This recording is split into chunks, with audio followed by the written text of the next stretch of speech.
Good morning students, welcome again. आज हम कक्षा 5 की हिंदी व्याकरण पुस्तक वनिशा का पाठ 2 वर्ण विचार का अध्ययन करेंगे। पिछले अध्याय में हमने पढ़ा था भाषा, लिपि और व्याकरण को, और व्याकरण के अंतर्गत हमने व्याकरण के प्रकार पढ़े थे, जिसमें पहला प्रकार था वर्ण विचार। तो आज इस अध्याय में हम वर्ण विचार पर चर्चा करेंगे। भाषा की मूल इकाई ध्वनि है। पिछले अध्याय में मैंने बताया था कि भाषा की जो सबसे छोटी इकाई है, मूल इकाई है, वो क्या है? ध्वनि है। मन में उठने वाले विचारों को प्रकट करने के लिए हमारे मुंह से कुछ ध्वनियाँ निकलती हैं तथा प्रत्येक ध्वनि को लिखने के लिए कुछ चिन्ह निश्चित किए गए हैं। इन चिन्हों को ही वर्ण कहते हैं। ये सब हमने पिछले अध्याय में भी पढ़ा था।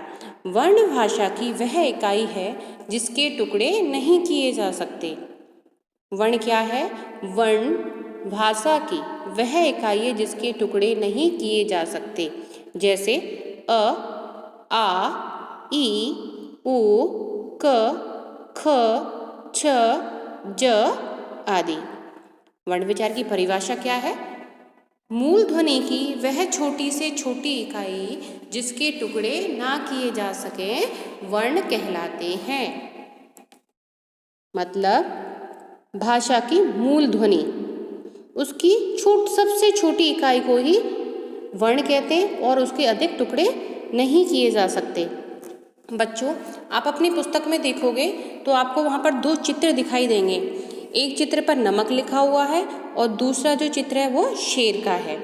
जब हम नमक शब्द को टुकड़ों में बांटेंगे तो उसको किस प्रकार से बांटेंगे, इसको हम देखते हैं। ना के नीचे हलंत लगा हुआ है, इसका मतलब वो व्यंजन है।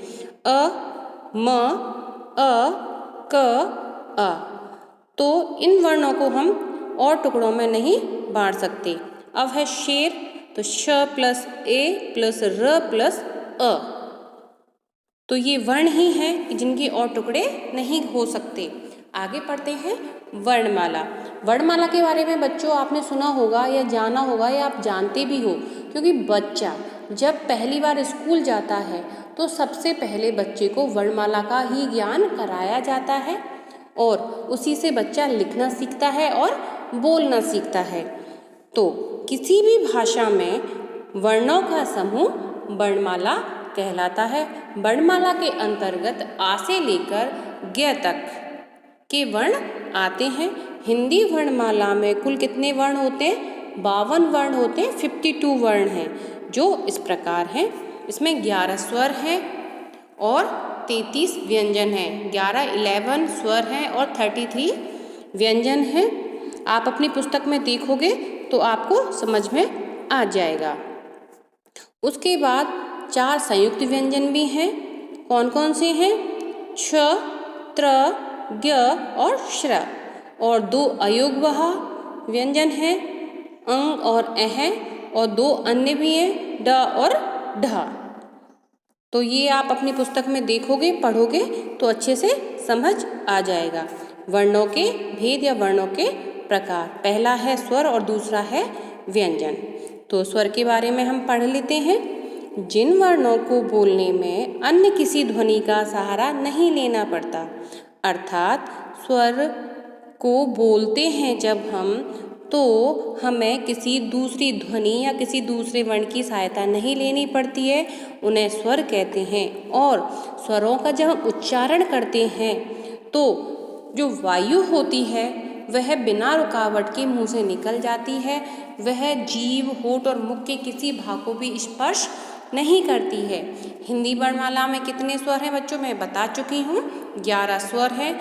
अ, आ, ई, उ, री, ए, ऐ, ओ, औ, ये 11 स्वर हैं।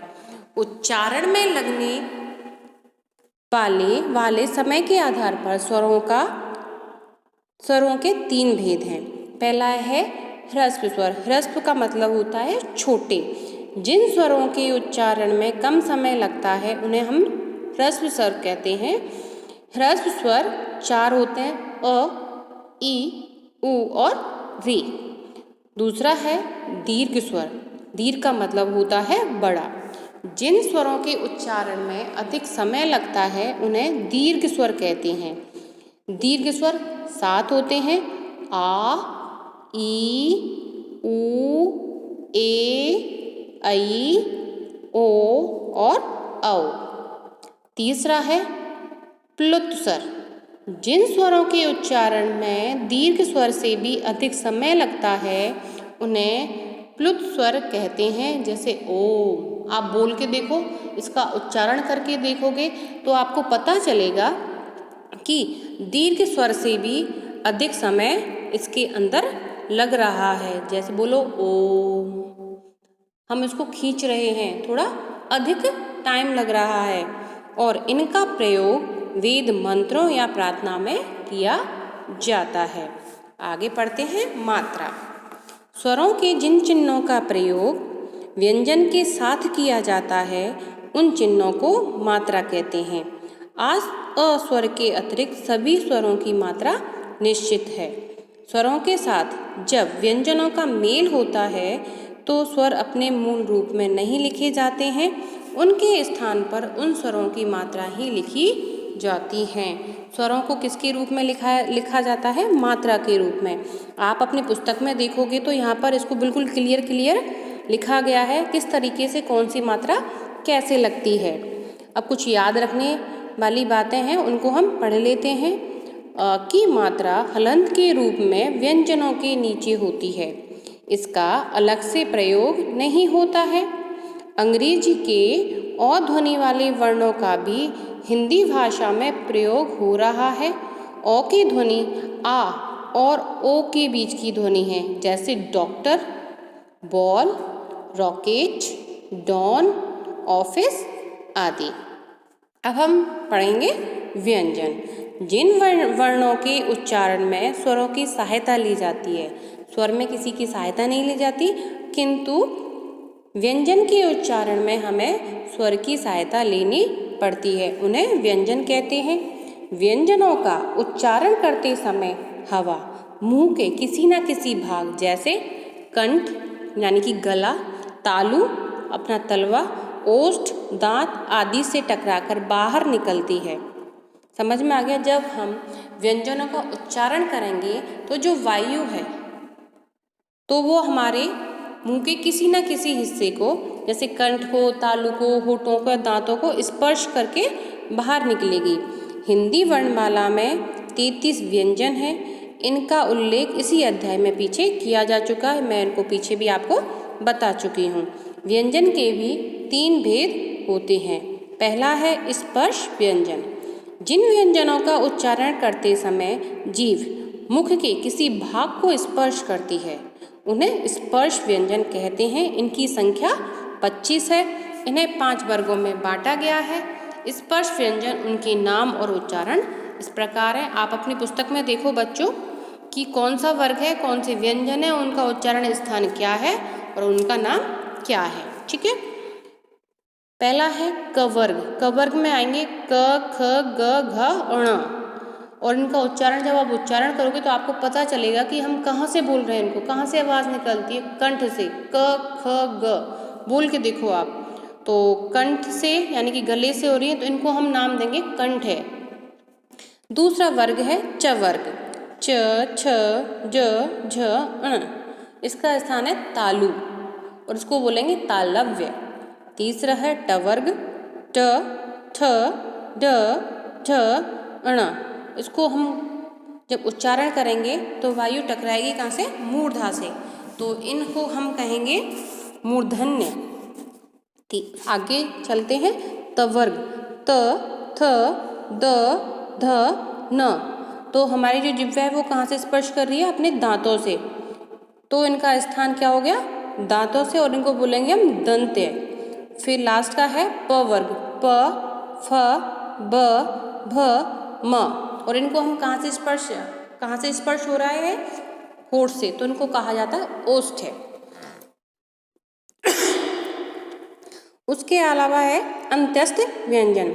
जिन वर्णों के उच्चारण में भीतर से बाहर की ओर शक्ति लगती है उन्हें अंत्यस्थ व्यंजन कहते हैं। इनका उच्चारण स्वर और व्यंजन के मध्य का सा होता है।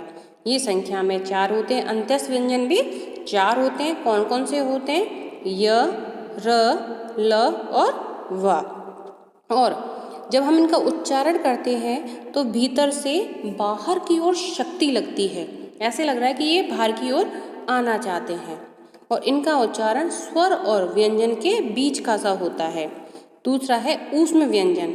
इन व्यंजनों के उच्चारण में एक प्रकार की सुरसुराहट होती है, अर्थात उच्चारण करते समय वायु रगड़ खाती हुई मुख से निकलती है, जिससे ऊष्मा या गर्मी पैदा होती है। इसलिए इन्हें ऊष्म व्यंजन कहते हैं। ये संख्या में 4 हैं। अंत्यस्थ व्यंजन भी 4 थे और ऊष्म व्यंजन भी 4 हैं। कौन कौन से हैं ऊष्म व्यंजन? श, श, स और ह। अब अगला है अयोगवाह। अयोगवाह ऐसे वर्ण होते हैं जो कि ना तो स्वर होते हैं ना ही व्यंजन होते हैं। उनका एक अलग ही रूप होता है। पहला है अनुस्वार। अनुस्वार जब हम कभी देखा है, हम किसी वर्ण की ओर बिंदी लगाते हैं तो उसको अनुस्वार कहा जाता है। जब किसी वर्ण का उच्चारण करते समय वायु केवल नाक से निकलती है, उसे अनुस्वार कहते हैं। प्रत्येक वर्ग का पंचम वर्ण, जैसे अणय वाला जो होता है न, म, जब किसी के पहले जुड़ता है तो उसे बिंदु लगाकर दर्शाया जाता है और इसी बिंदु को हम अनुस्वार कहते हैं। जैसे हम क पे बिंदी लगाएंगे उसको बोलेंगे कंग, और उससे वर्ण यहाँ पर लिखा हुआ है कंघा। प के ऊपर पंग, गंग, तो जैसे गंगा, पंखा, अंगूर, घंटा, तो समझ में आ गया अनुस्वार को नाक से बोला जाता है। दूसरा है अनुनासिक। जिन वर्णों के उच्चारण में हवा नाक और मुंह दोनों से बाहर निकलती है उन्हें अनुनासिक कहते हैं। अनुस्वार में नाक से निकल रही थी और अनुनासिक में नाक और मुंह दोनों से बाहर आती है। क्या? वायु बाहर आती है। इन्हें लिखते समय शब्द पर चंद्र बिंदु लगाकर दर्शाते हैं। जैसे जब हम चांद लिखेंगे तो चांद पे चंद्र बिंदु लगेगा, तो चांद, दांत, आँख, बांसुरी इसके उदाहरण हैं। अगला है विसर्ग। अगला क्या है? विसर्ग। अक्षर के अंत में लगने वाले 2 बिंदुओं को विसर्ग कहते हैं। इनका उच्चारण हल्के से ह शब्द की भांति होता है। जैसे अतः, प्रातः, पुनः, प्राय, मन, मनः, स्थिति, संभवतः आदि। तो लास्ट में एक हल्का सा ऐसा लगे जैसे ह का साउंड ना रहा हो। आगे है संयुक्त व्यंजन। 2 व्यंजनों के संयोग से बने वर्ण को संयुक्त व्यंजन कहते हैं।